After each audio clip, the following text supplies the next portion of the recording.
This is the Humanist Report with Mike Figueredo. The Humanist Report podcast is funded by viewers like you through Patreon and PayPal. To support the show, visit patreon.com/Humanist Report or become a member at humanistreport.com. Now, enjoy the show. Welcome to the Humanist Report podcast. My name is Mike Figueredo, and this is the 115th edition of the program. Today is October 19th, and before we get into the news, I want to take a moment to thank all of our latest Patreon and PayPal signups.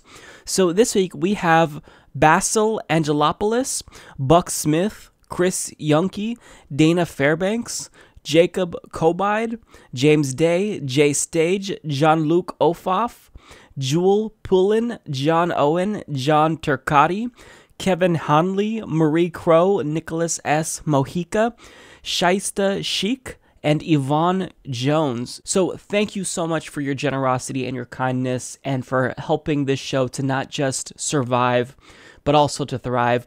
If you'd also like to support the show, you could visit humanistreport.com/support or visit patreon.com/humanistreport. And of course, I apologize to anyone whose name I mispronounced because I'm sure I butchered all of them. So I apologize for that. But look, my last name is Figueredo. I get that all the time. So getting into the episode on today's show, first, I'll talk about a new executive order from Donald Trump that might be the beginning of the end for the Affordable Care Act. Also, on the subject of Donald Trump, he pledges to defend evangelicals from being triggered this Christmas. I'll tell you what he's doing, and I'll also talk about his feud with John McCain and how he represents the Republican Party perfectly. Now, additionally, I'll discuss FCC Chairman Ajit Pai's response to Trump's attack on the freedom of the press and what Bernie Sanders had to say about the Republicans' new budget. Also in this episode, Pokémon Go was apparently used by the Russians to meddle in U.S. affairs. I'll also talk about Hillary Clinton's visit to Great Britain, Dick Durbin's fear of Democrats becoming too liberal, whether or not Tom Perez will be ousted from his job at the DNC, an early 2020 Democratic primary poll, how corporate Democrats are currently being wined and dined by Ivanka Trump and Jared Kushner. I'll talk about one televangelist's response to criticism and how Hillary Clinton supporters reacted to the news that Bernie Sanders would be speaking at the Women's March. Finally, in this episode, I'll talk about a horrific attack in Mogadishu. So all of these topics will be addressed in this episode. Let's go ahead and jump right in. Enjoy the show. After trying multiple times to pass some form of legislation that would repeal and replace the Affordable Care Act, President Donald Trump recently announced that since he's unable to get it done through Congress, he would be unilaterally dismantling the Affordable Care Act via executive order. In a few moments, I will sign an executive order taking the first steps to providing millions of Americans with Obamacare relief. It directs the Department of Health and Human Services, the Treasury, and the Department of Labor to take action to increase competition, increase choice, and increase access to lower-priced, high-quality health care options. And they will have so many options. This will cost the United States government virtually nothing, and people will have great, great health care. And when I say people, I mean by the millions and millions. Now, what he's telling you about this executive order might sound nice at face value, but really what's happening here is he's allowing insurance companies to rip you off even more than they've already been ripping you off. So according to Jonathan Cohn of the Huffington Post, he explains that the order will primarily affect small businesses and people who buy private coverage on their own, rather than through employers. It could lead the kind of transformation that, according to experts, GOP repeal bills would unleash if one of them were to become law. In particular, the new, less regulated insurance plans could provide an attractive alternative to consumers who don't expect to have large medical bills and who are frustrated with the high premiums they pay for policies today. At the same time, comprehensive coverage could become harder and eventually even impossible to find, especially for people with pre-existing conditions. But some parts of the order are likely to take effect more quickly.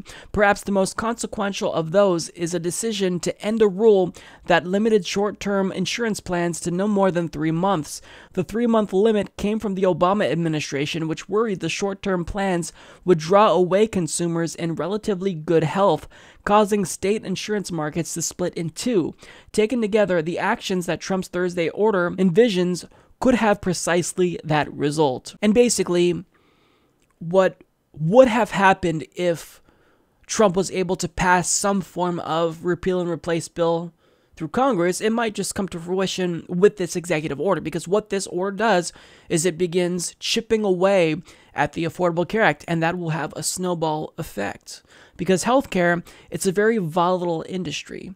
If you change one little thing, that could send shockwaves through the aggregate industry. And really what this order does is it opens the door to cheaper, less comprehensive healthcare plans that might seem like a really great deal to someone at first, but you'll find out just how much you're being taken advantage of when you actually get sick, because obviously these cheaper plans aren't going to cover much of anything. Now, his executive order also cuts off funding for advertising and outreach, making the already taxing process of finding healthcare even more difficult by reducing information available about it.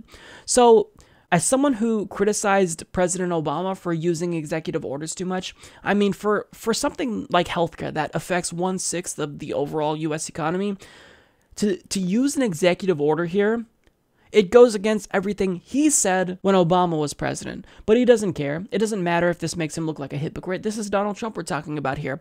He's contradicted himself 1,000,001 times, and this really is no different here.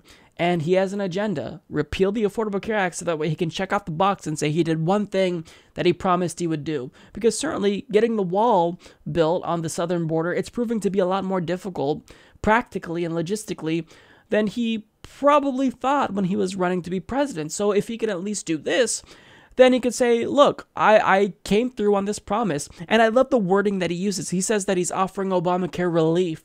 Well, what was Obamacare? Obamacare was an improvement to our healthcare system. Yes, Obamacare wasn't the end-all be-all, but it was an improvement. It did expand access. And yes, part of Obamacare was subsidizing health insurance plans. But the reason why Obamacare is failing is because, one, we don't have any cost controls in this country, and second of all, we don't have a public option. If Donald Trump really was concerned about providing the American people with affordable health care, then he would encourage Republicans and Democrats to come up with a public option, because that will keep the costs down, because it influences these private companies to compete with the government-run plan. And when a lot of people ultimately end up gravitating towards that public option, then that forces these private companies to actually become cheaper and stop ripping us off and offer coverage that's actually comprehensive and covers more. But with these plans here, people might think, oh, Trump is doing a great job because look, the cost of healthcare, it's coming down.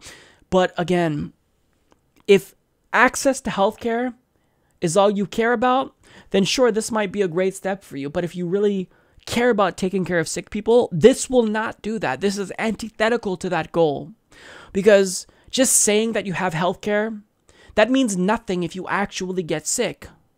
Do you honestly think these cheaper plans will cover a really expensive surgery if you need it? Do you honestly think that you still won't risk going bankrupt if you have a medical emergency with these shitty, cheaper, skinny plans? Donald Trump is selling you a lemon. And what he's doing here, it's harmful. We might not see all the consequences right away, but certainly, this is the beginning of the end of the Affordable Care Act. And this should be all the more reason to galvanize Democrats to fight harder than ever for Medicare for all, because that is the only way we're going to end this healthcare debate once and for all.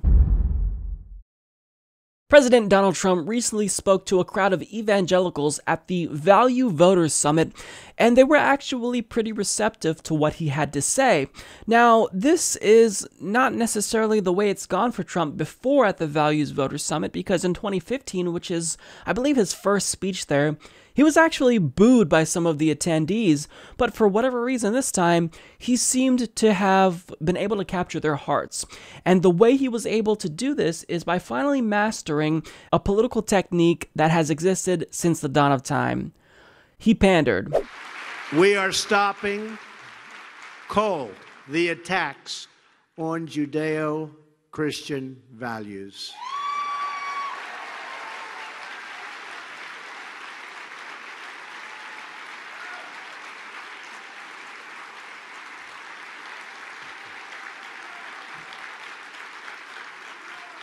Thank you.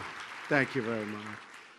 And something I said so much during the last 2 years, but I'll say it again as we approach the end of the year. You know, we're getting near that beautiful Christmas season that people don't talk about anymore. They don't use the word Christmas because it's not politically correct. You go to department stores and they'll say Happy New Year and they'll say other things and it'll be red. They'll have it painted, but they don't say, well, guess what? We're saying Merry Christmas again.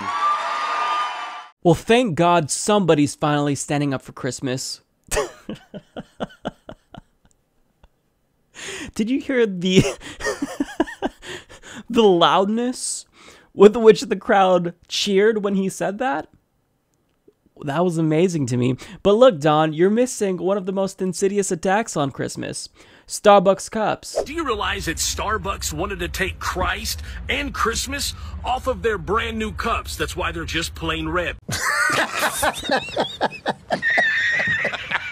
Imagine being so deluded that you would think that whether or not people say Merry Christmas is a real issue. It's not a real issue.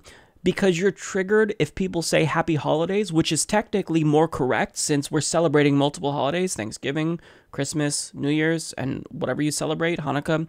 I mean, it's just more correct. It's not necessarily only politically correct. It's just more correct.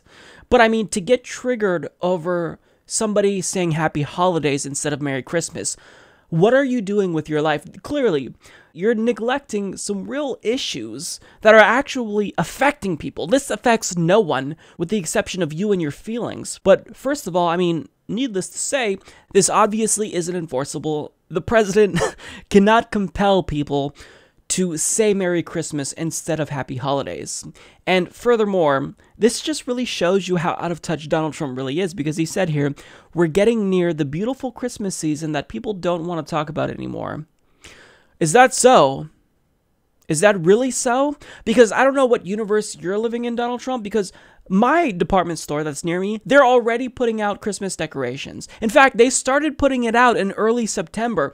So to say that nobody talks about Christmas or that we're ignoring Christmas, that's just factually incorrect. And if you don't believe me, go to a department store and see if they have Christmas decorations out.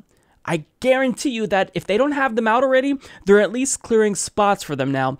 But Donald Trump also states here, we are stopping the attacks on Judeo-Christian values and, well, guess what?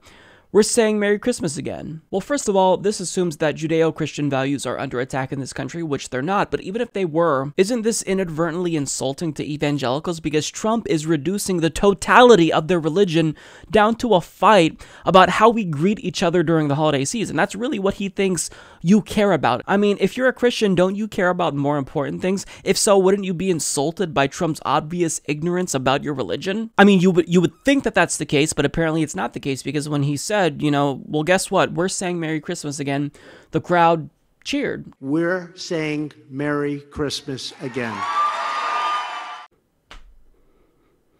Up is down, left is right. I don't know what's going on with the world, but apparently that's something they care about.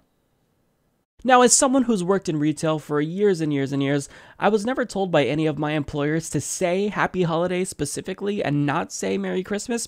I usually just did it on my own accord because, again, it's more correct. We call it the holiday season because we're celebrating multiple holidays. But I noticed that for my coworkers, when they would say Merry Christmas, for the ones that did choose to say that, they would never receive any backlash. But for me, I received backlash from saying Happy Holidays. People were more offended that I said Happy Holidays instead of Merry Christmas. So the problem here is the opposite of what Donald Trump is making it out to be. I remember one guy said, oh, you don't have to say Happy Holidays to me. You could say Merry Christmas because it's Christmas. And, you know, he wasn't alone. There were multiple people that said that to me. So People get more offended by saying happy holidays. So really, it's not that lefties are the triggered snowflakes because you said Merry Christmas. That doesn't trigger us. We don't care. But it's the evangelicals, the right-wing SJWs, or the social injustice warriors, the Trump flakes, that get triggered if you don't say Merry Christmas. I mean, talk about language police. They like to bemoan students on college campuses who like to shut down particular speakers, but look at who became the language police all of a sudden. The right. See, they're the ones who are trying to control free speech, yet simultaneously, anytime you could find an instance of a social justice warrior on the left trying to control free speech, then they'll speak out against them, but they never speak out against their own ranks. And this is what really frustrates me about people who like to rant against SJWs. Look, here's the thing. There's a lot of SJWs in this country, and the overwhelming majority of them are right-wingers. That's just a fact, because nobody cares about the verbiage that you use. We say happy holidays. One, because yeah, it's obviously more inclusive because we don't know what somebody celebrates or if they celebrate at all. But it's technically just more correct because we're celebrating multiple fucking holidays. I don't get why this is so difficult for people to understand. So I'm going to say happy holidays now specifically. I'm going to go out of my way to say happy holidays just to offend Trump flakes. I finally want to talk about something that I have been meaning to cover for a really long time. It's a phenomenon that has really started to get under my skin, and this is the increasing normalization of neoconservatives like George W. Bush by neoliberals. So to give you a couple of examples, George W. Bush was on The Ellen Show. People really love to share pictures of him hanging out with other former presidents, and George W. Bush melted everyone's hearts, I think, once people learned that he had a really close friendship with Michelle Obama. How sweet.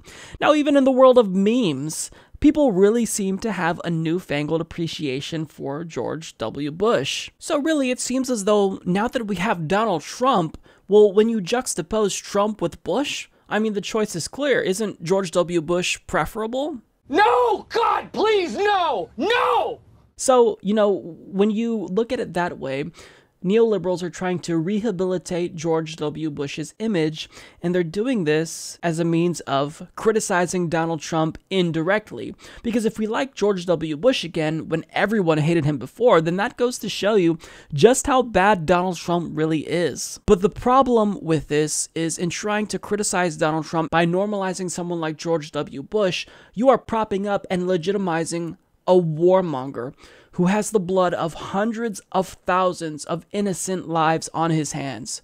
He is an objectively bad person. He is a war criminal, and he shouldn't be going on The Ellen Show right now. He should be in jail for the rest of his life for all the destruction he caused internationally. And that's not to say that Donald Trump isn't more impulsive, egotistical, and even more dumb than George W. Bush, but he is still preferable to George W. Bush, contrary to popular belief, because even if he may be following in the footsteps of his warmongering predecessors, well, if you're comparing body counts, there's really no contest. At this point, Donald Trump is still objectively better than George W. Bush by that measure. Donald Trump is proving to be a prototypical Republican, and by suggesting that he's somehow worse than other Republicans, you're giving the aggregate party a pass when they're still approving of the horrible things that he's doing. And really what Donald Trump does is he puts an ugly face on the horrible policies that Republicans have always had. So even though some of them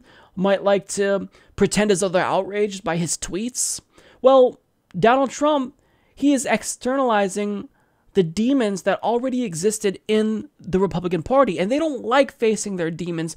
The country doesn't like to acknowledge that the Republican Party really is as disgusting as Donald Trump makes them seem, but this has always been the case, and Donald Trump hasn't changed that. So, for example, Donald Trump tweeted out that we cannot keep FEMA, the military, and the first responders who have been amazing under the most difficult circumstances in Puerto Rico forever. And he also vocalized opposition to the military service there, saying, quote, they have to distribute the food to the people of the island, so what we've done is we now actually have military distributing food, something that they really shouldn't have to be doing. So Donald Trump doesn't think that the military should be used to help people because Donald Trump wants to use the military to kill people. And we know that because he ramped up drone strikes immediately when he was elected. We know that because he is continuously saber-rattling against Iran, and especially North Korea. But in admitting here that he doesn't really want to keep FEMA in Puerto Rico forever, and he doesn't really want to help them, this is really no difference than Republicans. It was George W. Bush who allowed the people of New Orleans to be abandoned after Hurricane Katrina devastated Louisiana. So Donald Trump is just externalizing what Republicans actually feel. And when it comes to Mike Pence, Alex Loki of Business Insider explains in a New Yorker profile of Vice President Mike Pence, reporter Jane Mayer sheds light on the relationship between President Donald Trump and his second-in-command. Mayer framed the story titled "The Danger of President Pence" around the idea that despite growing support for Trump's impeachment, Pence's sometimes ultra-conservative views make that a dark prospect for the liberals who oppose Trump. Mayer reports that when the topic of rights for gay U.S. citizens came up, Trump pointed to Pence and said, "Don't ask that guy, he wants to hang them all." Now, is this something that is presidential, that Donald Trump should be saying on the record, right in front of a reporter? In fact, to a reporter? Well, of course it's not. Is it hyperbolic? Yes, I don't believe that Mike Pence wants to hang gay people, but really what Donald Trump is doing here in admitting Mike Pence's feelings about gay people, because clearly, in saying that, he might not necessarily want to hang gay people, but Donald Trump knows, probably firsthand, that Mike Pence hates gay people. And he wants to harm gay people and has policies that will harm gay people. And with, homosexuality and the LGBTQ movement, it's only recently that Republicans have been trying to attack LGBT rights in a more covert manner, but really, their feelings towards gay people never changed, and Donald Trump is exposing that firsthand. And when it comes to religiosity, well, according to a Salon report, when people met with Trump after stopping by Pence's office, Trump would ask them, "Did Mike make you pray?" Now, he's saying this in a joking manner, basically poking fun at Mike Pence's religion. Now, yes, it may be the case that at face value, the Republican Party absolutely is the party of evangelical right-wingers and SJWs on the right, but we have to acknowledge that the Republican Party, they're smarter than they let on in many cases. How many Republicans do you honestly think follow God? Is it really as much as they like to make you think it is? Of course not. We see Ted Cruz liking tweets, pornographic tweets, mind you, jerking off to porn. We see family values politicians exposed what seems like every other fucking week. I mean, they don't care about religion. The Republican Party exploits religiosity in order to get that evangelical vote. Republicans don't give a damn about your religion. If you are an actual Christian evangelical, then you should be offended by all the policies that Republicans are promoting because it's antithetical to Christianity, and I don't get how you can't see this. But in making fun of religion, Donald Trump is exposing the Republican Party's true feelings here. So in implying that the military should not be used to help people, in not caring about disasters and how they affect people of color in particular in this country, in making fun of religion, this isn't that big of a departure from the Republican Party. He represents the status quo. Donald Trump really is the prototypical Republican. This is exactly how they feel. They don't care about hurricanes. They don't care about the victims. They don't care about gay people. They don't care about your religion. And Donald Trump, again, he's just a face to the ideas that they've always had. And propping up George W. Bush just legitimizes so-called moderate Republicans and gives them more power and credibility. So if you want to attack Trump, then attack Trump. You should attack Trump and be very critical of him because he's a monster. But you don't have to legitimize George W. Bush to do that. George W. Bush is worse than Donald Trump thus far, and I don't even think you can argue that at this point. So don't give him more credibility in order to criticize Donald Trump. You don't have to do that. You can criticize Donald Trump because Donald Trump is the prototypical Republican that doesn't care about the American people and wants to harm the American people. So last week on the podcast, I talked about how Donald Trump is basically the Regina George of American politics because he's just a bully. Now, the thing about Regina George and other bullies is that every once in a while, someone will come along to stand up to them. And this week, John McCain decided to be that person. Katie, in this instance, if we're sticking in the realm of Mean Girls references, decided... terrible. John McCain decided to stand up to Donald Trump. So according to Dan Merica of CNN, McCain, while accepting the Liberty Medal in Philadelphia on Monday night, warned the United States against turning toward half-baked, spurious nationalism cooked up by people who would rather find scapegoats than solve problems. Trump told Chris Plante of The Chris Plante Show on Tuesday that he heard the criticism and warned McCain to be careful. Yeah, well, I hear it, and people have to be careful because at some point I fight back, Trump said. I'm being very nice. I'm being very, very nice, but at some point I fight back, and it won't be pretty. So you're saying that your comments could get ugly from time to time, Donald Trump? Is that what you're saying? Because that's not going to be very shocking for us to see, given that you make out these obnoxious tweets on a daily basis. So you're not going to shock anyone if you get ugly with John McCain. I mean, you already attacked him before because he was captured. I like people that weren't captured, okay? I hate to tell you. Nobody's going to be surprised with anything that you have to say. But, John McCain here, in warning Americans against half-baked, spurious nationalism cooked up by people who would rather find scapegoats than solve problems, this is a criticism that I absolutely commend John McCain for. I typically don't compliment John McCain because he is diametrically opposed to everything I stand for, but in this instance, credit where credit is due. He's saying something that's true about Donald Trump.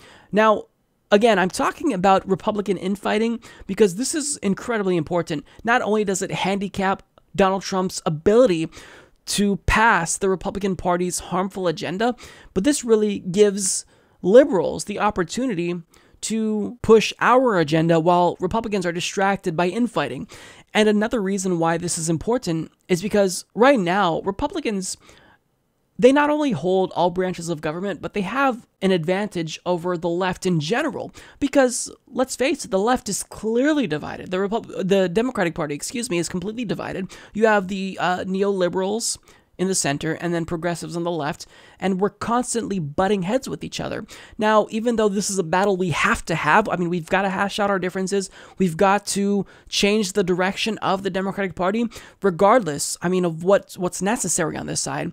While we're fighting and butting heads, Republicans are taking advantage of us, and they're trying to ram through their agenda. They're trying to win seats that Democrats are losing due to infighting. So if Republicans are infighting and they're butting heads, and progressives and neoliberals are also butting heads, then this is good for us. This is beneficial for us because it gives us the opportunity to really hash out these differences and really fight for the heart and soul of the Democratic Party, while Republicans kind of do the same. Now, Republicans, they've needed to have this fight for a very long time because they have constantly been moving further and further and further to the right to where they're not even recognizable. Even if Ronald Reagan was such a harmful Republican who implemented a ton of really bad policies that screwed over generations of people, even Reagan is not as far to the right as the modern Republican Party. He was at least reasonable when it comes to, issues like immigration and whatnot. So there's so many benefits to see Republicans fighting, and I absolutely love it because for a really long time now, for a couple of years, Republicans have been able to capitalize on Democratic Party infighting, but now they're getting a taste of their own medicine, and I think this is really important. So hopefully with Justice Democrats and organizations like Our Revolution, we can end this fighting. The left will unite around progressives and progressive ideas and causes, and it looks like, the momentum is on our side.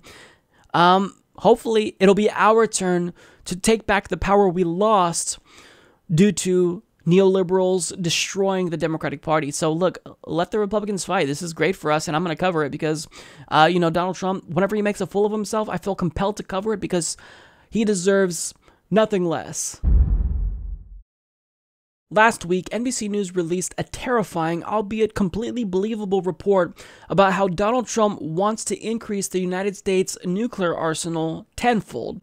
Now, almost immediately after this story was released, Donald Trump took to Twitter to condemn the story's authenticity, saying, quote, "Fake NBC News made up a story that I wanted a tenfold increase on our U.S. nuclear arsenal. Pure fiction made up to demean NBC equals CNN." And additionally, during a meeting with Canadian Prime Minister Justin Trudeau, he also said this about the story. No, I never discussed increasing it. I want it in perfect shape. That was just fake news by NBC, which gives a lot of fake news lately. No, I never discussed. I think somebody said I want 10 times the nuclear weapons that we have right now. Right now we have so many nuclear weapons. I want them in perfect condition, perfect shape. That's the only thing I've ever discussed. He's such an idiot. Now, challenging the credibility of this story is one thing, and let's be clear, I don't believe that this story is fiction. I believe that NBC News was accurate in their reporting, and Donald Trump just doesn't like that the details got out. However, Donald Trump took it to an entirely new level on Twitter when he tweeted out, with all of the fake news coming out of NBC and the networks, at what point is it appropriate to challenge their license? Bad for the country. Now, this is authoritarianism 101. And for a sitting president to challenge the First Amendment in such a public way and really to attack freedom of the press, this should terrify everyone, including Donald Trump's own supporters, because when I saw this tweet, it actually sent chills down my spine. That's how scary I found it, because it shows just how bad of a situation we're in politically. Now, Donald Trump thankfully doesn't have the power to do that. In fact, the FCC doesn't even technically have the power to do that. Still, this type of comment from the president warrants a response from the FCC, which is an agency that oversees the regulation of news media. But up until this point, FCC Chairman Ajit Pai has been conspicuously silent on Donald Trump's tweet. Now, he finally did speak out, and I'll tell you what he said, but first of all, I want to explain why it took him so long to speak out on this particular issue, something he should have addressed immediately. So, Margaret Harding McGill of Politico reports, FCC Chairman Ajit Pai is facing increasing pressure to distance himself from President Donald Trump's threats against NBC, a course of action that would risk provoking the president's Twitter-fueled wrath. Pai could confront public questions about the issue as soon as Tuesday at a telecom law event in Washington, forcing him to choose between his long-standing defense of freedom of speech and the man who made him chairman. If Pai weighs in, he risks repeating the pattern of another Trump appointee whose words and actions have drawn the president's ire and imperiled their positions in the government, such as National Economic Council Director Gary Cohn, Attorney General Jeff Sessions, and Secretary of State Rex Tillerson. The FCC oversees licenses for individual TV stations, not networks like NBC, and telecom experts say it's highly unlikely the agency would follow through on Trump's threat. But Democrats are demanding Pai take a stand and pledge he will not judge broadcasters based on the president's approval of their news coverage. Now, during his tenure on the FCC, he's always claimed to be on the side of less government regulation, but to come out on the side of less government regulation in this instance and to come out against Trump means he has to come out against Donald Trump, who's the very person who made him the FCC commissioner, or no, the FCC chairman, excuse me, and who was enabling him to attack net neutrality. So Ajit Pai, I mean, he did release a statement, but he didn't want to release a statement because either way he was screwed. So the problem is that he could have issued a cautious statement and faced criticism for not saying enough, or take a bolder stand, which might require him to recuse himself if the FCC ends up reviewing a license issue connected to Trump's tweets. And if Donald Trump doesn't like what he says, Trump could demote Pai to commissioner and elevate another FCC Republican, Michael O'Reilly or Brendan Carr, to chairman. Now, even though Donald Trump's tweet scared the shit out of me here, and it should really scare everyone who cares about the legitimacy of our democracy, I still like this component of the story because it puts Ajit Pai in a really difficult situation. On one hand, if he comes out against Donald Trump, then he risks losing his job, which would cripple his ability to pursue his corporate agenda. But if he doesn't come out against Donald Trump, then obviously he's a hypocrite, because after claiming that he's against government regulation and, government overreach here, well, what would be a bigger overreach than allowing the president to attack and revoke the licenses of news organizations who post stories that he doesn't agree with or doesn't like? So he did release a statement, and surprisingly, he came out against Donald Trump, saying, "I believe in the First Amendment. The FCC under my leadership will stand for the First Amendment," Pai said in response to a question about calls from Trump to revoke the license of broadcasters who, according to the president, broadcast fake news. Under the law, the FCC does not have the authority, does not have the power to revoke license of a broadcast station based on content of a program. Pai, who was appointed by Trump as FCC chairman, said at an AT&T policy event. The FCC chairman also stressed that it is not within the FCC's jurisdiction to handle fake news. So there you have it. Clearly, in taking this stand, this is going to piss off Donald Trump. Donald Trump could just be a petty person like he typically is and really attack Ajit Pai here, and I hope he does that. I really hope he does do that. On one hand, I don't want him attacking freedom of the press because I think that that is crucial for a thriving democracy. You can't have a democracy without a freedom of the press. Even though our press has been extremely corporatized, it's still better than no press at all. But I want Donald Trump to go after Ajit Pai here, because if Ajit Pai doesn't feel as though he has the green light to pursue whatever he wants to from Donald Trump, then this might make him feel less inclined to pursue these really big, sweeping, controversial policies like gutting net neutrality. So, we'll see how this plays out. Most likely, it will have zero impact on net neutrality, but let's cross our fingers here and hope that everyone continues to denounce Donald Trump here, because, attacking the First Amendment and freedom of the press, that's not acceptable. I shouldn't even have to say that. And I know that Donald Trump supporters will go along with what he's saying here because they're sheep. But the freedom of the press, it's considered the fourth branch of government. And it's not literally the fourth branch of government, but it's basically considered one in spirit, at least, because it's supposed to be a check on government power and abuse. And that's what it's doing here. NBC News, in reporting this story, they were reporting on something that I believe is true about Donald Trump. That's totally believable. And Donald Trump doesn't get to shut them down or revoke their license because he doesn't like that they're reporting on something about him. That's not the way that this works. That's not the way that democracies function. And if Donald Trump wants to rule with an iron fist, he'll have to move to another country where authoritarianism is acceptable. We currently live in a political climate where a right-wing extremist party is in control of all branches of government. We have a demagogue as our president who sympathizes with white nationalists and who is an absolute lunatic. So you would think that the opposition party, Democrats, would more so than ever do everything in their power to resist this ridiculously right-wing extremist agenda, right? But that's not really what they're doing, because a couple of Democrats are actually getting cozy with Republicans, and they are now being bribed and sweetened up in order for them to help Republicans pass their insidious agenda. So Burgess Everett and Annie Carney of Politico explained that Jared Kushner and Ivanka Trump are reaching out to Senate Democrats as part of their courtship of Congress on tax reform, according to sources familiar with the matter. The couple is expected to host Senators Joe Manchin, Heidi Heitkamp, and Claire McCaskill on Monday evening at their Colorado home, those sources said. All three are up for re-election next year in states where President Trump is popular. Heitkamp, Manchin, and Joe Donnelly of Indiana are the Senate Democratic votes viewed as most gettable on a tax bill by the administration. They abstained from a Democratic letter laying out hardline demands for tax reform. McCaskill signed that letter, and President Donald Trump called her out at a Missouri rally and said she should be defeated next year if she doesn't support tax reform.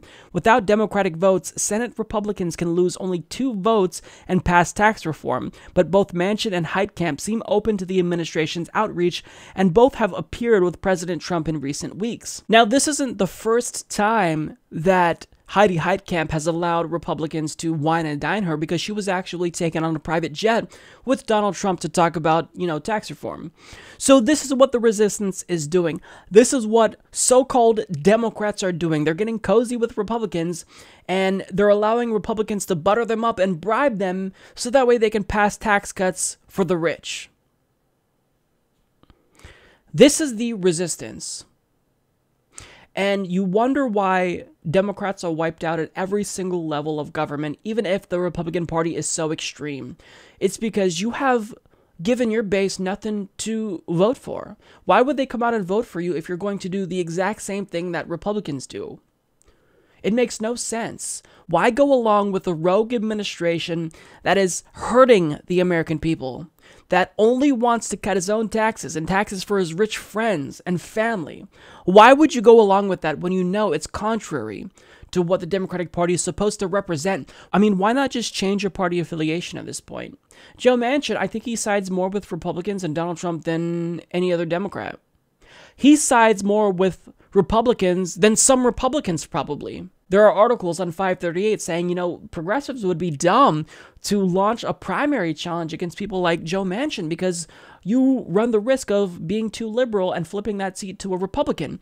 Well, what difference does it make? Because if Joe Manchin is going to give Republicans everything that they want, and a Republican would also give Republicans everything that they want, obviously, then why not at least try to flip that seat and get someone more progressive there? Because, you know, if I'm remembering correctly, it was the state of West Virginia, where Joe Manchin is from, that Bernie Sanders happened to win all 55 counties in 2016. So if you actually do challenge Joe Manchin to the left, guess what? You might actually beat him. And if the entire left-wing base of the Democratic Party is galvanized in a state like West Virginia, you might actually keep that seat.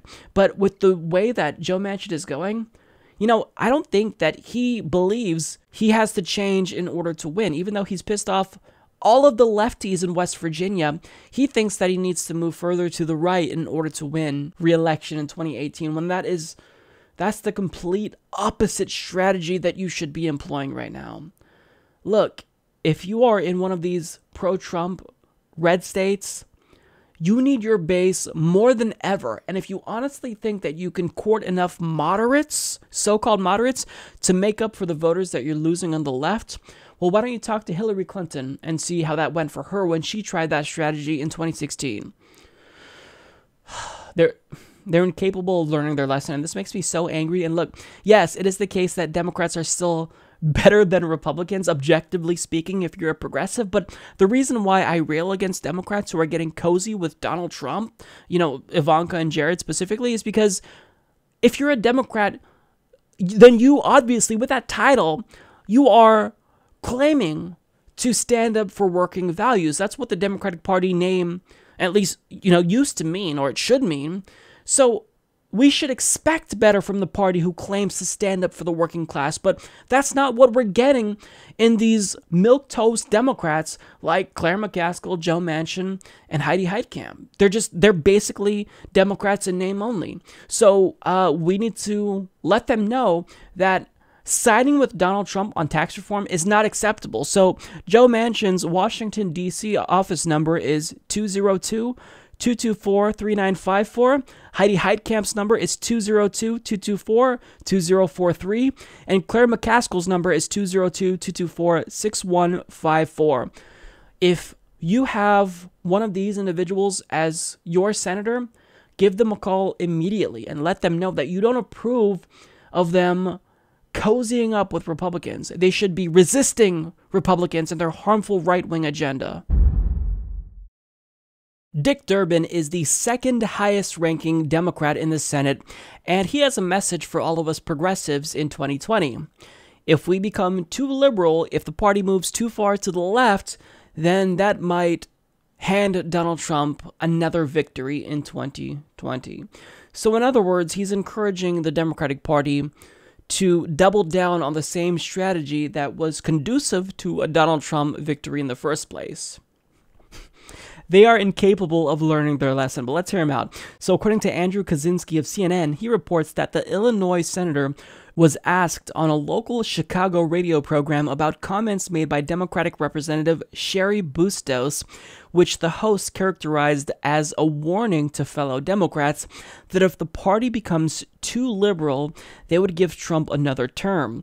We need to be balanced, Durbin said on Connected to Chicago on WLSAM on Sunday. She's right about that. And as a downstater like her, I understand she represents a challenging district.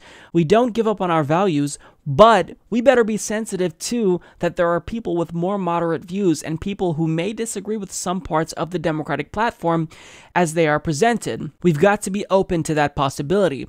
So you could lose it by being too liberal, asked the host. You can, Durbin said. I think you can overdo it. We have to really appeal to that sensible center. It's a thin stripe now. It used to be a lot wider stripe, but it's an important and determining factor in most elections. Now again, this is the same strategy that Hillary Clinton employed in 2016. Even though, yes, it is the case that technically Bernie Sanders influenced her platform in a way and she paid lip service to progressives, she still ran to the right in the general election. She chose a running mate who was to the right of her.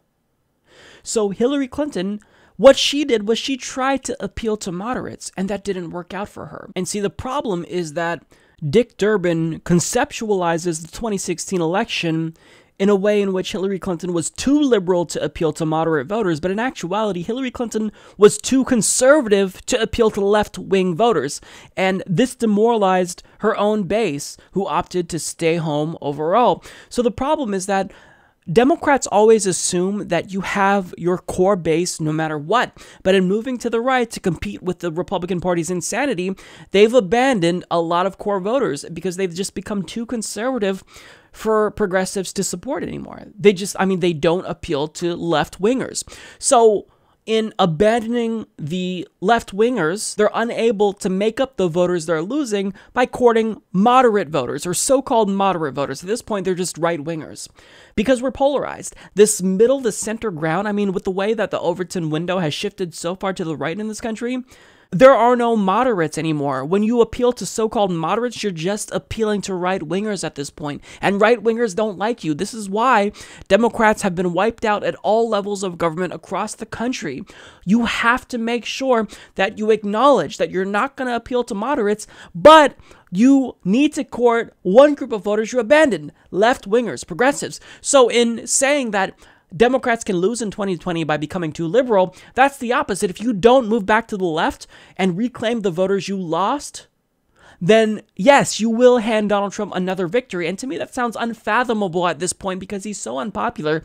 His approval rating is down in literally every single state in the country. So for him to win in 2020, that's almost unthinkable to me at this point. But it is something that is a possibility if Democrats don't get their act together, which is why we have to keep the pressure on the party. We are making progress. When you look at issues like Medicare for All, we are successfully dragging them in the right direction. Now, a lot of them are still unwilling to budge, and that's fine. We're working on them. But the Democratic Party has got to realize that it has a problem in the first place in order to correct that problem. And the problem here is that they need to move back to the left and reclaim the voters they lost, because you're not making up enough voters on the right to account for that deficit on the left. They need to acknowledge this, but they won't acknowledge this because people like Dick Durbin, if you look at his staff and all the Democratic Party strategists that are in his ear getting paid millions of dollars to feed him this bad advice, they are constantly telling him that you can't move to the left. You have to be a centrist Republican light in these relatively conservative red and purple states, when that's not true. Again, I've said this once, I'll say it again. In these really conservative states, voters who are left-leaning and who might actually vote Democrat, they're not going to waste their time trying to register with all of these Republican voter ID laws in gerrymandered districts to support a Democrat who will only screw them over a little bit less than Republicans. You've got to give voters something to vote for. You can't just keep betting that they're going to come out to vote against Republicans. You've got to offer a true message. And right now, when you look at public opinion polls, the momentum is on our side. Medicare for all, tuition-free public colleges and universities, on free trade.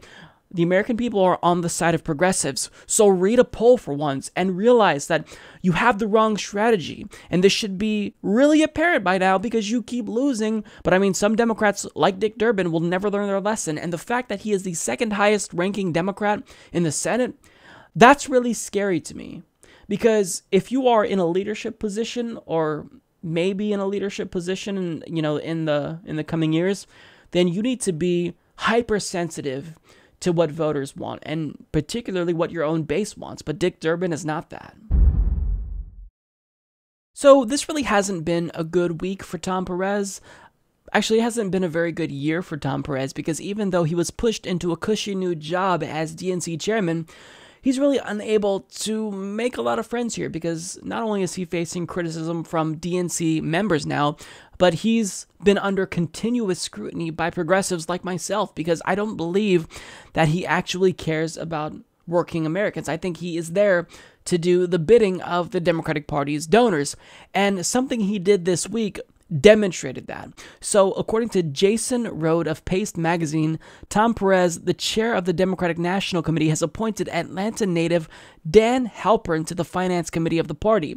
In a party that says it's trying to be progressive, Halpern is a strange direction. As the head of Jackmont Hospitality and the GRA, Halpern has reliably opposed the minimum wage. His record thus far suggests a hostility towards the kind of worker-friendly policies that the Bernie-era Dems are supposedly pursuing. It suggests Perez and Perez's backers and friends have not gotten the memo about economic justice. So at a time when Bernie Sanders was able to finally convince Senate Democrats to get on board with a $15 minimum wage, something we've fought for years now, Tom Perez goes ahead and appoints someone who's against the minimum wage to the DNC's Finance Committee. That is a slap in the face to all of the work that grassroots activists have been putting in, and that's certainly a slap in the face to the party's core base. This is not what the Democratic Party is supposed to stand for. Someone who's against the minimum wage and even hostile towards the minimum wage and raising the minimum wage, that should be unacceptable. He should have just been ruled out entirely. But Tom Perez went ahead and, against his better judgment, if he has any, and appointed this guy who is against workers, who the party's supposed to represent, to the Finance Committee.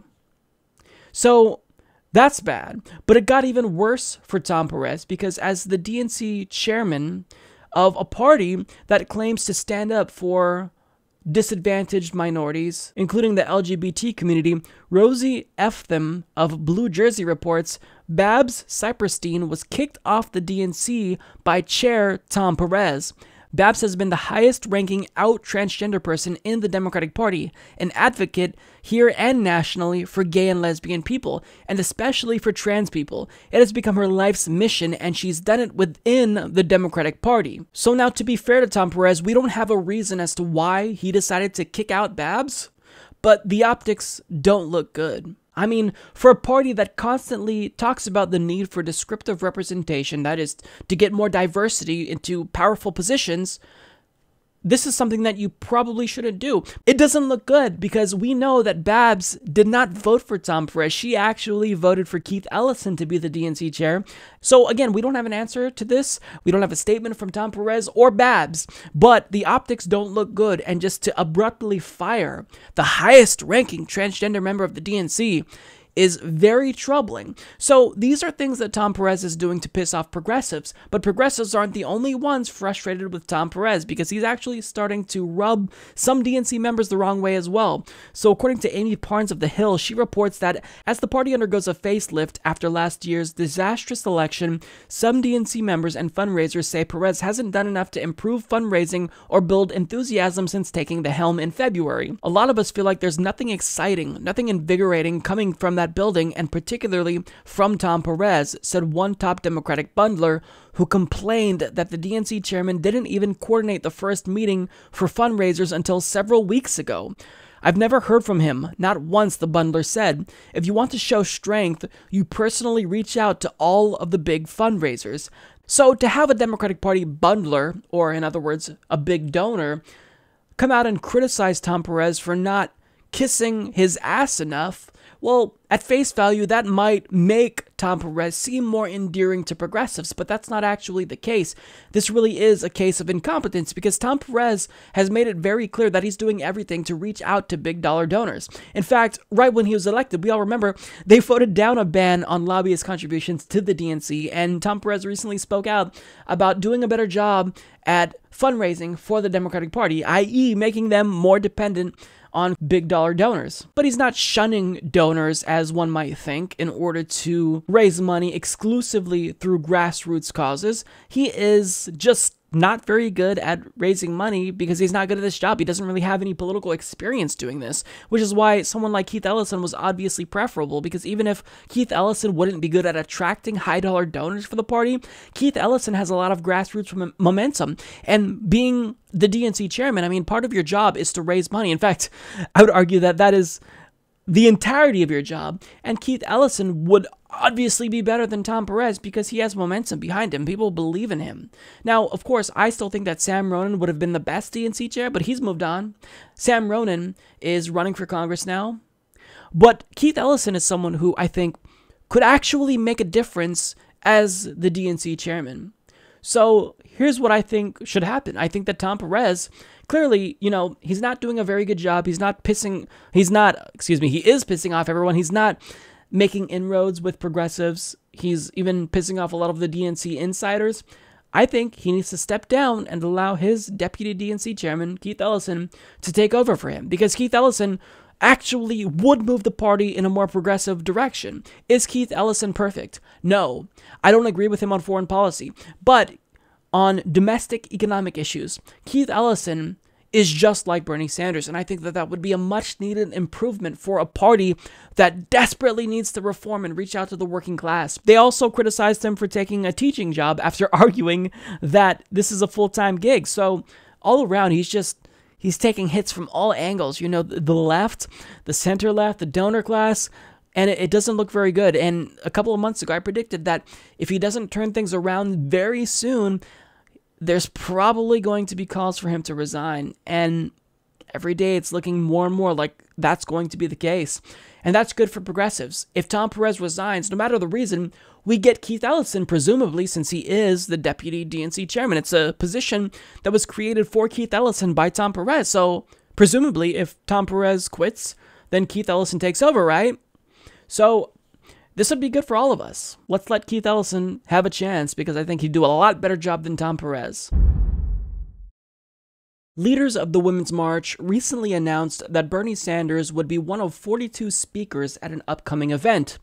And of course, this pissed off a lot of people. And when I say it pissed off a lot of people, I'm talking about the usual suspects who hate Bernie Sanders and like to bash Bernie Sanders.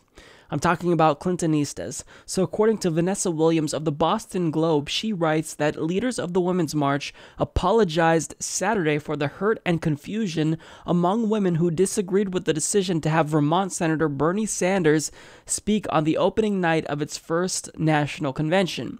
Critics had protested on social media that Sanders not only had run a negative campaign against Hillary Clinton in last year's Democratic presidential primary, but also that he and his supporters continue to push the Democratic Party away from its base of women and people of color toward the concerns of the white working class. "We are sorry we caused hurt and confusion for so many of you this week," read the first in a series of tweets by the Women's March. Stephanie Shryock, president of Emily's List, which works to elect Democratic women who support abortion rights, said choosing Sanders to open the convention sends the wrong message. Sanders, during last year's campaign, described himself as a democratic socialist. As such, he was often criticized for focusing on economic solutions while downplaying the role of institutional racism and sexism in social inequalities. He became a hero of white progressives but could not compete with Clinton's support among people of color and women. Sanders also lost favor with women because some of his progressive male followers were accused of harassing women and people of color on social media. The lie detector test determined that was a lie. So there's a lot going on there, but let me just say first of all that I do understand why they would initially object to not just Bernie Sanders, but any man headlining an event titled the Women's March, because this is supposed to be about the elevation of female voices. So I do get that. But contrary to popular belief, Bernie Sanders is not the headlining speaker. He is just one of 42 people that will be speaking in total. And furthermore, Bernie Sanders is just one of 2 men who will actually be speaking at this event. So you have 40 female speakers in total. So I mean, this event absolutely elevates and empowers women. And just because Bernie Sanders is the most famous speaker there doesn't mean that this event will be about him specifically. I mean, Bernie Sanders is a feminist, and he will undoubtedly use this platform to elevate women and elevate feminist issues. But it's not just that a man is speaking at this event, because there's also another man speaking, as I mentioned, Abdul El Sayed, but nobody was angry about him being there. And this is because they don't want Bernie Sanders to speak for petty reasons that were stated in this article. They said Bernie ran a negative campaign against Hillary Clinton. In other words, they were butthurt that Bernie Sanders decided to challenge Hillary Clinton, who the establishment anointed as the party's nominee before anyone else decided to enter the race. So that's really what this is about. They just don't like Bernie Sanders, and as a result, they're still smearing Bernie Sanders. In fact, this article deliberately misconstrues Bernie Sanders' message by hiding behind identity politics, saying he and his supporters continue to push the Democratic Party away from its base of women and people of color towards the concerns of white working-class Americans. And also, they state, he was often criticized for focusing on economic solutions while downplaying the role of institutional racism and sexism and social inequalities. He became a hero of white progressives. Now, this suggests that Bernie Sanders only appeals to white males. This is factually incorrect. And the argument is that since this is the case, I mean, it's really a slap in the face to women of color at this event to bring on a speaker that doesn't care about them and only cares about white males. But that's not true. Bernie Sanders' message of economic justice is all-inclusive. In fact, the policies that he's pushing for, like Medicare for all, tuition-free public colleges and universities, these are policies that would disproportionately benefit people of color, specifically women of color. So his message does not just appeal to white progressives. That is actually a false establishment talking point that the likes of Joy Reid use to smear Bernie Sanders, but it's no longer true because when you look at a Harvard-Harris survey, they found that Bernie Sanders actually has the highest approval rating among women by 3 points, and when you look at racial demographics, he has the highest approval rating among African Americans with 73%, followed by Hispanics and Asian Americans with 68 and 62% respectively. In fact, he has the lowest approval rating among whites, contrary to popular opinion, but they still do approve of him like most people in this country, hence why he is the most popular politician in America. So their objection to Bernie Sanders speaking at the Women's March is based entirely on false pretenses.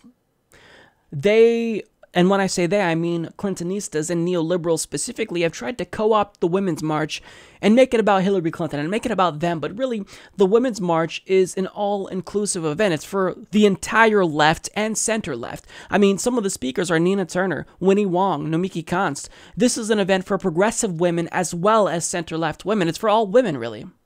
So, in trying to smear Bernie Sanders and say that he shouldn't speak here, they're trying to perpetuate the divisions in the Democratic Party. And this isn't just about he said, she said. I mean, I wanted to point out a real arbitrary instance here where people who are Hillary Clinton supporters are smearing Bernie Sanders because they're butthurt.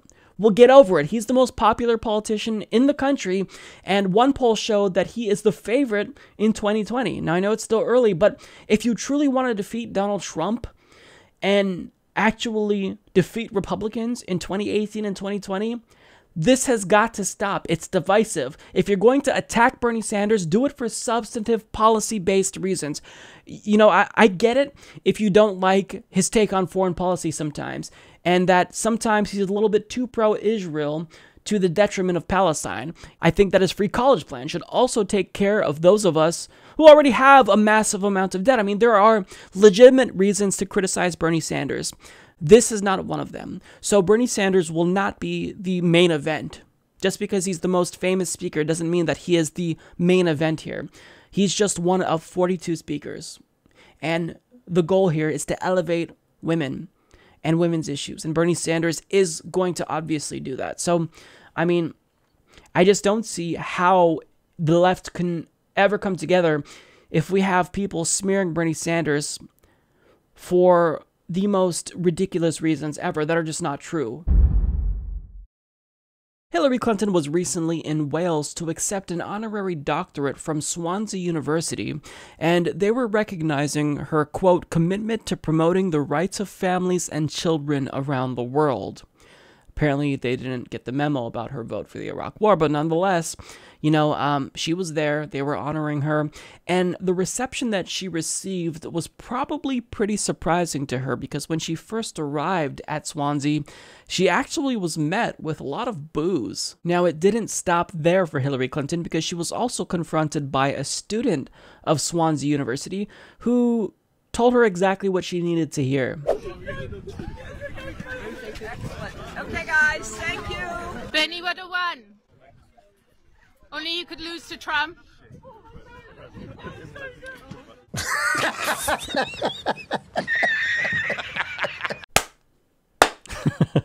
That was amazing. Now, the voice that you heard in that clip was from a biochemistry student named Kirsty Lloyd, and she was protesting Hillary Clinton at this event, saying Hillary Clinton cheated Bernie Sanders of his nomination, and all those drone strikes that killed women and children, which are illegal, contradict the reason she is being given a doctorate, which is for doing things for women and children all over the world. The main thing she's done for women and children is kill them with drone strikes. Now, believe it or not, things actually got worse for Hillary Clinton, because when she sat down for an interview with Matt Free of Channel 4 News, she probably didn't realize that, unlike American media, the pundits in the United Kingdom actually challenge people in power. And there was all the cultural anger on race and immigration. And but there's also anger against you, and people really hated you. Well, they were driven to the polls by hatred of Hillary. Well, there was a lot of negativity on both sides. That's true. But I mean, the fact that you actually lost vote share by 1% amongst women, running against an openly misogynist candidate who had bragged on tape about assaulting women. I mean, that is astonishing. Well, How is that possible? but let's look at the facts. Number one, I actually you're talking about white women, because yes. I won women overall. But you went down from 44% to Obama to 43% amongst... No. According to Nate Silver. Yeah. But one could say that you should have really got almost every female vote in the country after the fact that Donald Trump was openly misogynist. Yes, he was, and there's no doubt how about that. How did you not get every female vote in the country? Well, frankly? because gender doesn't yet serve as the kind of motivator for voting that race has in our country. But is it also because your dynastic appeal, or perhaps it was the opposite, the fact that you were called Clinton, the fact that you were First Lady, basically trumped any novelty, if you forgive the term, of being the first female president of the United States. Well, you know, people looked at your name and your legacy more than they looked at your gender. But that doesn't explain why I led all the way through, why I won the primary by 4 million votes, why I was winning. We had a great convention. I was thought to have won all 3 debates. That doesn't explain it, Matt. So you're still blaming others more than yourself? No. I take ultimate responsibility. I don't blame others, but I think it's important that people understand what happened. It's easy to say, well, you know, she wasn't a good candidate. Then why did I lead all the way to the end? Why did I get nominated overwhelmingly? Did people lie at the polls? No, I think there were intervening events that caused people to worry, to have second thoughts. And I think it's important to go into those, as I do in the book, because Russia's not going away as a threat to Western democracy. And what we've got to figure out is what happened in order to prevent it from happening again. Let's be blunt here. Are you saying that your election was robbed by a combination of Comey's intervention at the last minute and Russian interference? I think there's a good argument that could be made to that effect. Certainly the Russian interference affected voters' decision making. That was one of the few times I think I've ever seen Hillary Clinton squirm. And it's because people in the United States, they just don't challenge her. And it's not just Hillary Clinton who they don't challenge. They just never challenge people in power sufficiently. Every once in a while, you know, you'll see a clip where somebody finally calls out a politician in the media. But I mean, it doesn't happen enough ever. It needs to happen more often. I mean, these types of interviews should be standard in the United States. So, you know, this whole interview with Matt Free, it was 20 minutes, but Hillary Clinton, in that short clip that I showed you, she managed to make a ton of ridiculous statements. So, again, she claimed that she is taking responsibility for losing to Donald Trump. But the problem is, after saying this, she did this before, after saying this, she goes on to cite all the external reasons for her defeat, which you are completely contradicting yourself by making this argument. If you're going to say that you take responsibility, then show us that you're taking responsibility and stop invoking James Comey or Russia. Take responsibility for what you did wrong. And she also states that gender doesn't serve as the same kind of motivator as race does in this country. Now, this is something that someone who only thinks about U.S. politics in terms of identity politics would say. And think of how insulting this is to President Obama. You're not crediting his victory to the campaign he ran or the policies he was pushing for. You're basically saying that Barack Obama won because he was black. Simple as that.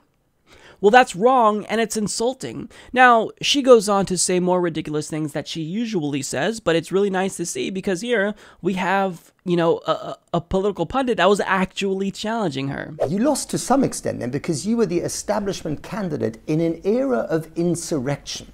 So could one not say that if you hadn't been this ambitious the second time round, your ambition was the thing that stands between the world and President Joe Biden? Well, he didn't run. But he would have run if you hadn't run. Well, there's no evidence of that. He would have run if you hadn't run. I write about ambition in the book because I've never heard a man be asked about his ambition. And people in our country can run for whatever reason they choose. And that should include women as well. Harvey Weinstein. Friend of yours, right? Gave lots of, he gave lots of money to your campaign over time. Not a lot, but he gave money. How much? Oh, I don't know, $12,000, $16,000, something like that. Have you given it back or given it to charity? We're going to. Yeah, we're going to. How long will it take? Oh, surely you can just write a check and give the money back, can't you? Well, it has to come out of our campaign funds. Right. So there's a little more, but it will be done. And but that's not the issue. The issue really is how terrible his behavior was. What is your biggest regret in one word? Losing. Makes sense. Madam Secretary? Thank you. So when I was watching this clip, I thought, wow, imagine if people in the media here actually held politicians accountable to this level. I mean, we might actually have a completely different political landscape in this country, but since our news has been corporatized, well, really, we don't get this level of, scrutiny on anyone in power, and it's just so frustrating and disheartening. But I'm glad that people in Welch are willing to hold our politicians to a higher standard than we're willing to hold our own politicians. I think this is really important. Now, of course, in that clip, she invoked sexism as a means to dodge a legitimate question and change the subject about Harvey Weinstein. But overall, even though neoliberals in the United States like to treat her like she's royalty and pretend as though she's the reincarnation of God, the reality is that she's just an ordinary politician. That's how most people see her around the world. She's an ordinary politician that was corrupt and had a self-serving career and did very little to help ordinary Americans. Now, to make matters worse, in a climate of legalized bribery and political corruption, she managed to find a way to stand out by being even more corrupt than her peers in Congress. And this was due mostly to the Clinton Foundation and backroom deals with oligarchs she made. In fact, the only person who's now more corrupt than Hillary Clinton is Donald Trump. So, look, she needs to stop complaining about the reasons why she lost. I mean, you see neoliberals, they often cite, Jill Stein and Russia, but Donald Trump had more handicaps and he still beat Hillary Clinton. He had Evan McMullen, which was literally an establishment tool that was just trying to steal the state of Utah away from Trump, and he almost did that. You had Gary Johnson, who was taking away a higher percentage of votes from Donald Trump than Jill Stein took from Hillary Clinton. So you have to be real about why Hillary Clinton lost, so that way going forward, we don't do what she did in 2020 and even 2018 and make the same mistakes that she made. But one thing about her appearance in Welsh told me that really put me at ease is that most people don't take Hillary Clinton seriously. Just because in the United States we have people that worship Hillary Clinton like Peter Dow, that's not how most people view Hillary Clinton.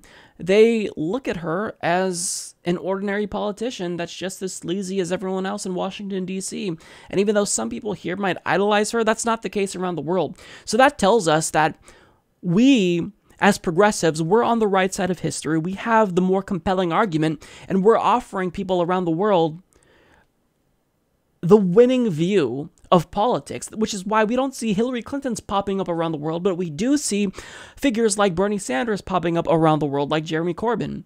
It's because we're on the right side of history and we have the winning arguments. So with that being said, I'm glad that, Hillary Clinton hopefully got the reality check that she received from the student and from this interviewer. But look, if I've learned anything about Hillary Clinton, she's never going to change. Well, I think it's safe to say that we have finally reached peak Russian hysteria in America, because according to one CNN report, a seemingly innocent medium was actually used covertly for nefarious reasons by the state of Russia to sow discord among the American people and ultimately tipped the scales in favor of Donald Trump and against Hillary Clinton in 2016. So what platform am I talking about here? Pokémon Go.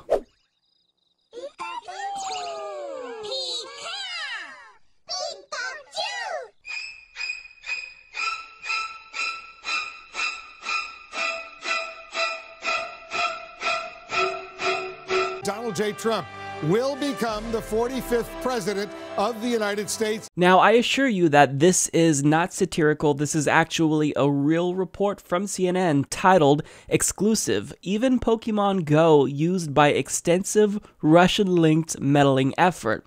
Now, they're not explicitly saying that this was done at the behest of Donald Trump to help him get elected in 2016, but this is the underlying implication of the article, because the same allegedly Kremlin-linked groups that helped tip the scales in favor of Donald Trump by releasing propaganda on Facebook and Twitter and Tumblr and whatnot were the same ones that did this campaign for Pokémon Go. But if you're wondering how it's the case that a game that randomly generates Pokemon for you to catch around your area can somehow be used to manipulate American politics in any way, shape, or form, apparently Pokemon Go was used to promote a so-called "Don't Shoot Us" campaign. Pokemon, Brooke. No this way. Went far beyond this. It did. It went far beyond Facebook, Twitter, YouTube, which is owned by Google. Those three companies have been called to a public hearing next month. But this was so much bigger. This account called "Don't Shoot Us," which was posing as a part of the Black Lives Matter movement, used all of these platforms to effectively create an ecosystem where these messages highlighting police brutality, trying to galvanize African American outrage over police brutality, those would be reinforced across a network of platforms. And with some influence, actually, we look and we see, YouTube videos that together were viewed more than 350,000 times, a Facebook page that had more than 250,000 likes. All of these linked to each other, linked through an account that was registered to an address that actually turned out to be a shopping mall in Illinois.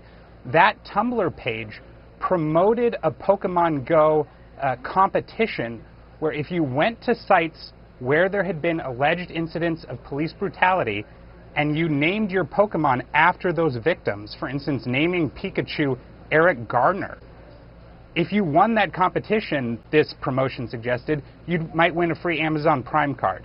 So every social network we think about, every sort of digital platform that we think about, the Russians were trying to exploit those in order to create this network and reinforce the idea that these were legitimate accounts being run by Americans. In fact, they were being run out of the Internet Research Agency, that shadowy troll farm linked to the Kremlin that we've been talking about so much.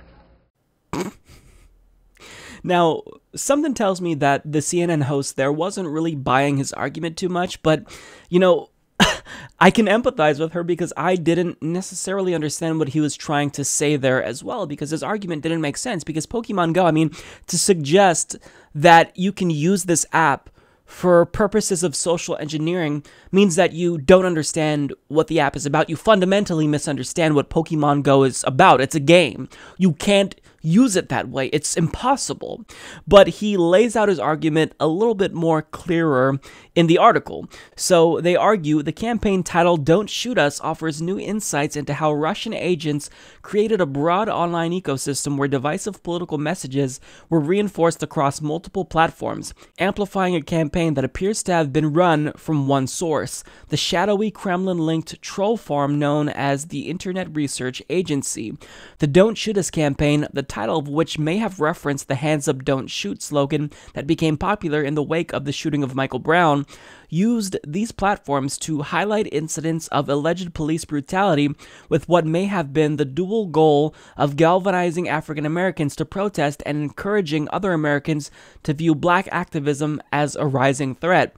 Specifically, the "Don't Shoot Us" contest directed readers to go to find and train Pokemon near locations where alleged incidents of police brutality had taken place.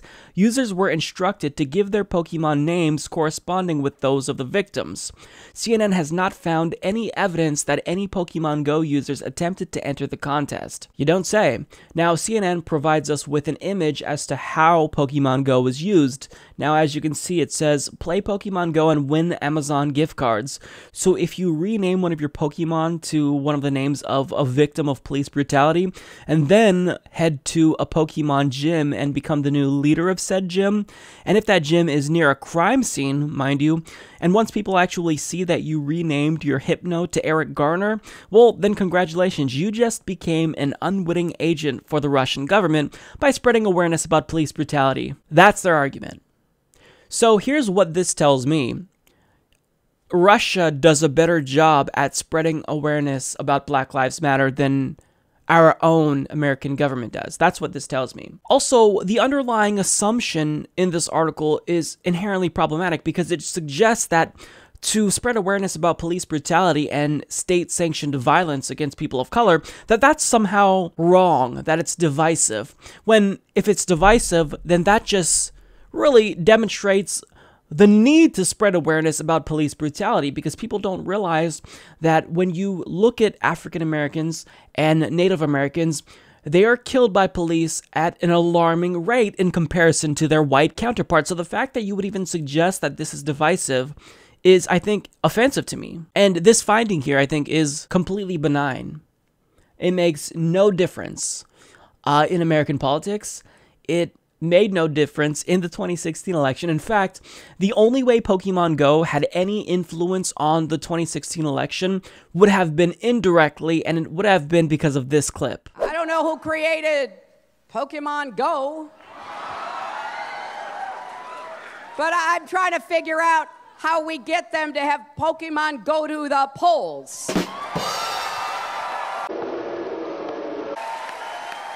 That was the only feasible way Pokemon Go would have had any impact on the 2016 election. And it wasn't because of Pokemon Go, it was because of Hillary Clinton. And in invoking Pokemon Go, she was trying to make herself more appealing to millennials when it came off as pandering, and it made her even less likable. So again, if Pokemon Go influenced the election because of that clip, it was because of Hillary Clinton, not Pokemon Go. So this, this is a story that is a complete joke. I mean, when you look at the article headline, it says CNN exclusive, meaning that they broke the story and they were proud that they broke this story. They have the exclusive scoop on how Pokemon Go was used to sow discord among the American people. I mean, this makes no sense to me. And in the same week, you have headlines about how Hillary Clinton is comparing the Russian meddling to a cyber 9/11. Now, not only is that idiotic, especially when we see stories being released about so-called Russian meddling like this in the same week, but the underlying implication is that if this was an attack that is comparable to 9/11, which is incredibly offensive, then what should we do about it? Well, we should respond in a way that is comparable to the attack on 9/11. We should perhaps attack Russia. So look, in the end, I think that this story, I'm embarrassed, honestly, because think about if you're not an American citizen, and if you see this story, how that makes us come off to the world. They think we're a joke. They're laughing at us. We are making ourselves the laughing stock of the world with stories like this. Pokemon Go cannot be used to influence elections. It's a game. It's an application that is not social in any way, shape, or form. The only way it might be social is if, in using this app, you meet people at a gym nearby. But nobody's really even playing it. By the time the 2016 election hit, I think most people were done with it. So, come on. This is so embarrassing. But I really, part of me kind of wants Rachel Maddow and other neoliberals to start talking about Pokemon Go and how it was used to meddle in American affairs, because I just need to laugh, because in hearing these people talk about something that they clearly don't understand, it's just funny, and it proves what a joke they are. In an op-ed for The Guardian, Bernie Sanders shed light on a political issue in this country that just doesn't get enough attention, and that is money in politics. So in this article, he slams the Republican budget and their tax proposal because it is brazenly corrupt. And he talks about how the Republican Party's donors are able to pull the strings in the Republican Party specifically and get them to do what they want and pass policies that are beneficial to them. Bernie Sanders argues the Republican budget, which will likely be debated on the floor of the Senate this week, is the Robin Hood principle in reverse. It takes from those in need and gives to those who are already living in incredible opulence. Donald Trump and Republican leaders claimed their plan would provide a big league tax cut for the middle class. Nothing could be further from the truth. According to the nonpartisan Tax Policy Center, by the end of the decade, nearly 80% of the tax benefits of the Republican plan would go to the top 1%, and 40% would go to the top 1/10%. Meanwhile, while Republicans want to give a $1.9 trillion tax break to the top 1%, they are proposing massive cuts in programs that working-class Americans desperately need. This budget cuts Medicaid by more than $1 trillion over 10 years, which would throw some 15 million Americans off of the health insurance they currently have. Further, this budget does what the Republicans have not yet attempted to do in their previous healthcare legislation, and that is to make a $473 billion cut to Medicare, despite Trump's campaign promises not to cut these programs. Why are the Republicans bringing forth such an absurd budget that in almost every instance is diametrically opposed to what the American people want? The answer isn't complicated. Follow the money.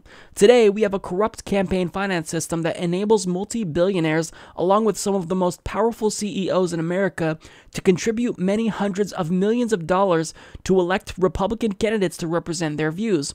As a result, the top 1% has been able to rig the political system to favor them at the expense of virtually everyone else.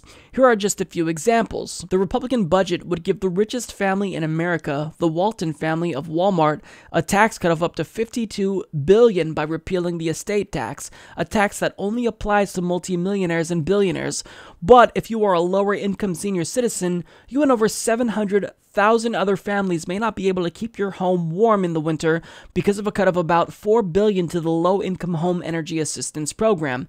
At a time when the middle class is shrinking and over 40 million Americans are living in poverty, this budget must be defeated and replaced with a plan that reflects the needs of the working families of our country, not just the wealthy, the powerful, and large campaign contributors. Now, Bernie goes on to lay out other examples as to how this benefits the wealthy, and specifically how Donald Trump benefits from repealing the estate tax. I believe he'd save himself or earn $4 billion. So the way that money in politics controls everything is something that has to be talked about more frequently in this country, because really, when you look at the policy positions that politicians take, 9 times out of 10, it's going to be based on what their donors allow them to. So when you look at Democrats, for example, a lot of them refuse to support Medicare for All because they take campaign contributions from health insurance companies. You see Republicans often pushing for war because they take campaign contributions from defense contractors. And political corruption is such a huge issue in America. There was a 2014 Princeton study by Dr. Gillens and Page that found that the American people aren't represented by politicians. They have a statistically insignificant impact on policy outcomes. So it's the preferences of the elites and special interests who actually has a statistically significant impact on policy outcomes.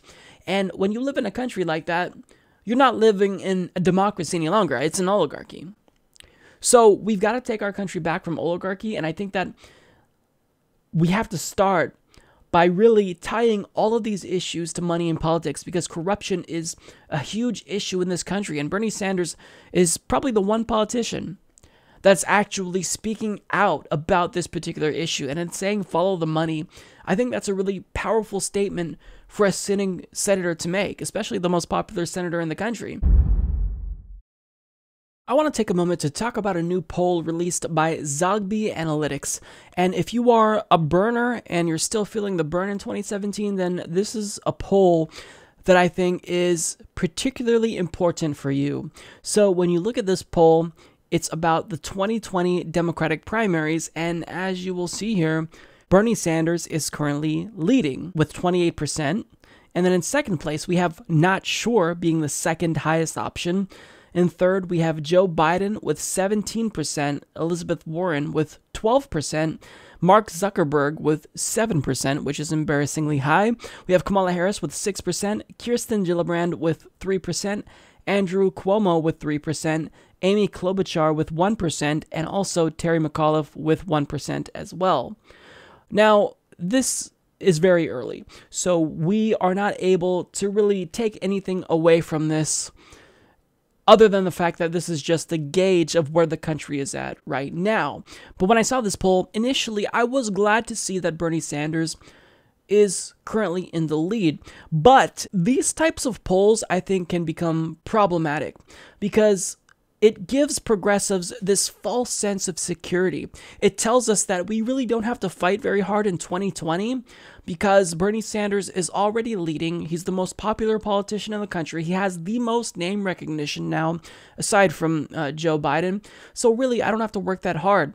But understand that this does not mean that the fight will be easy. And look, I've said this before that I don't want to talk about 2020 and I don't like talking about 2020 because it's still 3 years away.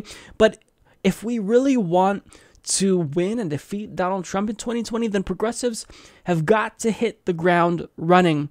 And I don't want us to become complacent. And really the biggest number here that is the most telling is that 23%, where it says that many voters, almost a quarter of them, are not sure, because this tells us that all of those, all 23% of those voters, they could go to an establishment candidate or they could go to a progressive like Bernie Sanders or Elizabeth Warren. But to me, that communicates to me really that they're looking for someone new. So here's what this tells us. One, this doesn't take into account any shenanigans that the DNC may pull. And this also doesn't tell us about contenders and how well they may do who haven't even signaled that they might be running. It doesn't account for Cory Booker. It doesn't account for a potential Hillary Clinton run. Even though she said she's not going to run, I still think that that's something that you should consider. It doesn't account for Tim Kaine. So there's a lot of variables that we have to take into account. So know that, yes, this is a good sign, but whenever you see these polls, especially this far out, please don't become complacent and think that we don't have to still fight. We're going to have the fight of our lives on our hands. And I think the fight's probably going to be even more hard this time because now that the Democratic Party establishment knows how powerful Bernie Sanders is and the progressive movement has become, they're going to try to pull out all the stops. We have to be cognizant of the reality of the situation and we can't get too secure. We can't allow these polls to let us feel as though everything's going to be okay and Bernie Sanders is guaranteed to win. We've got to fight like hell for Bernie Sanders in 2020.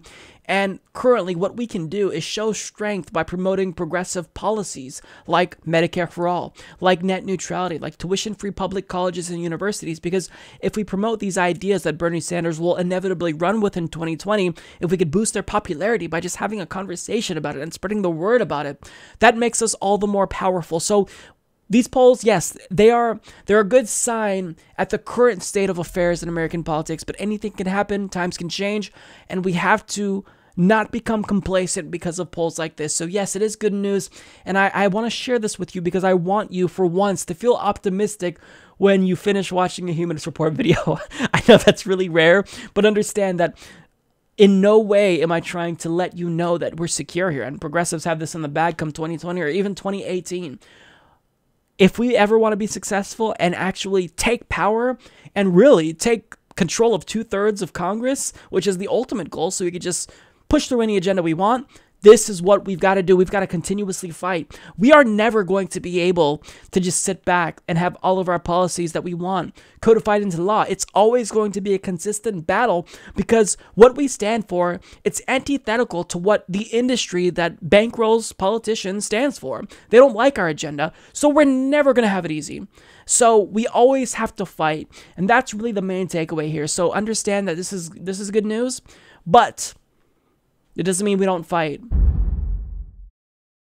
A few weeks ago on the podcast, I talked about a televangelist named Jim Bakker, and unbeknownst to me at the time, I may have unexpectedly gotten myself into a little bit of trouble with God. So here's what I said about Jim Bakker specifically. In a discussion on his show, Jim Bakker, another prosperity preacher, was talking about how Christians would respond if Donald Trump got impeached. And the clip was insane. It speaks for itself. Jim Clement, before he died, he prophesied they will be screaming impeachment, impeachment, but it will not happen. That's true. If it happens, there will be a civil war in the United States of America. So is that a threat? Are you trying to incite violence on your show? Are you trying to encourage all of your Christian viewers to take up arms if Donald Trump is impeached? Is that what you're doing? Because it seems like it, and really Christians should be the last people in favor of a civil war, because if you're truly a Christian, then you should believe in Jesus's message, which is turn the other cheek. So hypothetically speaking, if I wanted to slap Jim Baker across the face, then as a Christian, he should turn the other cheek and allow me to slap him again. Now, Jim Baker has a message for haters like myself, or more specifically, God has a message that he's delivering through Jim Baker for haters such as myself. I'm so sick of people saying, well, that prophecy didn't come true. I got 31 things from God. Mm-hmm. How many years ago now? You got it in 1999. You delivered it 1999, New Year's Eve, going into 2000. Mm-hmm. And you know, I keep a copy of it. And the people almost fell out when I gave it. Yeah. They were overwhelmed when I gave it. Mm-hmm. And yet, 9/11 was in this. Right. It didn't seem possible. And a year and a half it took before that happened. That's right. But here's the thing. Rick Joyner told me this, and listen to me. Church, listen. When God says something to you, you don't always know the exact time it's going to happen. And stop beating up the prophets, because God says, woe unto you when you beat up on the prophets. Mm-hmm. God is speaking to his people. If you take time to read this book, you'd realize that everybody in this book talked with God. Even Satan and donkeys talk to God. Right. That's right. The only ones that probably aren't talking to God these days are some mean people in America. And people who just are anti-Christ. Mm-hmm. If you don't want to hear it, just shut me off. Especially you folks that monitor me every day to try to destroy me. Just go away. You don't have to be there. You don't have to hear it. But one day you're going to shake your fist in God's face. And you're going to say, God, why didn't you warn me? And he's going to say, you sat there and you made fun of Jim Baker all those years. I warned you, but you didn't listen. So he is angry that people are making fun of him because he continues to come out with these prophecies that are proven wrong. And I made fun of him for prophesizing that Christians would take up arms against the rest of the country if Donald Trump was impeached. So presumably I'm looped in to God's wrath there.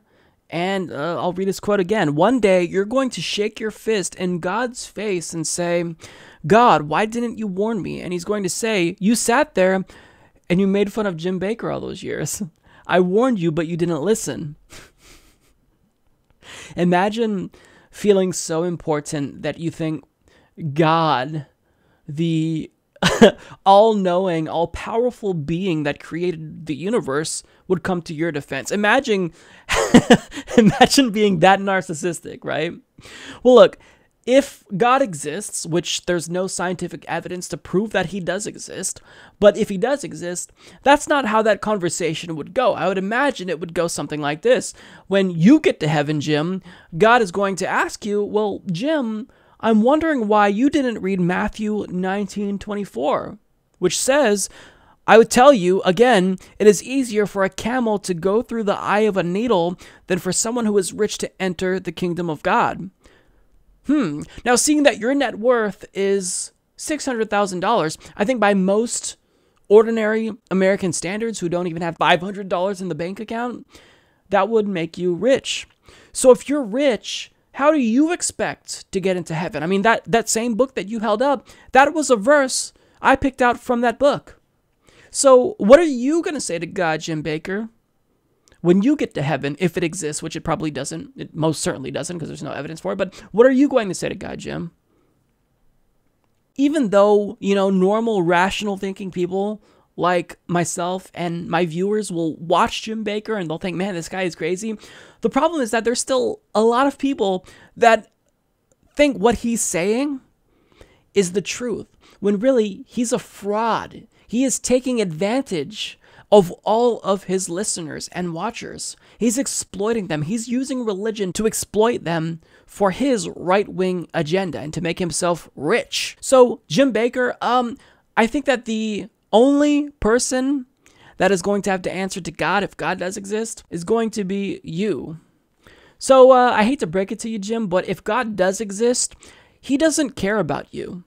There are bigger issues that God is probably concerned about right now. Not to mention, all the issues we have on Earth. But I mean, if there are other planets out there, I'm sure that they're facing a lot worse issues than we're facing here. I mean, I'm sure there's some civilizations that God created that, they are orbiting a dying star. So God is trying to save them, save an entire species from going extinct. So he's probably worried about those issues and not people who poke fun at you, which... it's warranted. You make it easy. I wanted to take a moment to talk about the deadliest terror attack to ever occur in the country of Somalia, specifically in Mogadishu, when 2 car bombs went off, and the amount of destruction is just, it's unthinkable. I don't know how else to describe it. So, Lena Masri of ABC News reports 2 powerful truck bombs in the heart of Somalia's capital, Mogadishu, on Saturday killed at least 300 people and injured about 300 more in what authorities call the deadliest attack in the country's history. Funerals have begun for the killed who have been found, but the death toll from the attacks is expected to rise as rescue workers continue attempts to pull victims from the rubble. The government has blamed the Al-Qaeda-affiliated Al-Shabaab group for the attacks, but the extremist group has not yet commented. Hospitals are overextended and struggling to treat victims, many of whom sustained severe burn injuries. Volunteers have been providing first aid and have transferred many wounded to nearby medical points. 5 Red Crescent volunteers were killed in the explosion and several others injured. Among the killed were also 15 primary school children who were on a school bus at the time of the attack. Abdul Qadir Adam, the director of an ambulance service, told the Associated Press.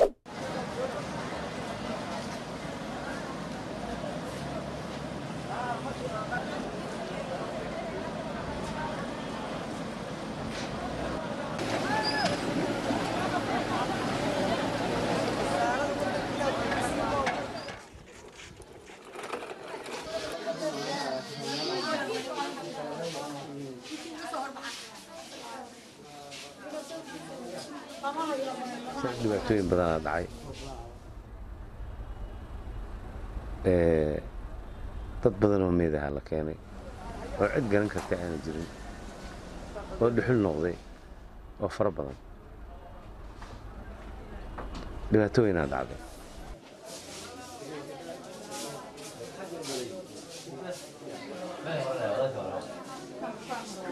So I have really nothing to offer in terms of commentary, just heartbreak. And I typically don't just cover tragic events like this for the sake of doing so, but I don't see much attention being paid to this issue in American media, and I feel responsible in letting people of Somalia know that we're not going to let them be forgotten and that we care about them because they're human beings and they deserve to they deserve our attention at a time like this. 300 people, 15 primary school children was man, just know that we're not going to forget about you, and hopefully the rest of the world doesn't either, and they don't just look past this tragedy, because that would be bad. But yeah, this was unthinkable.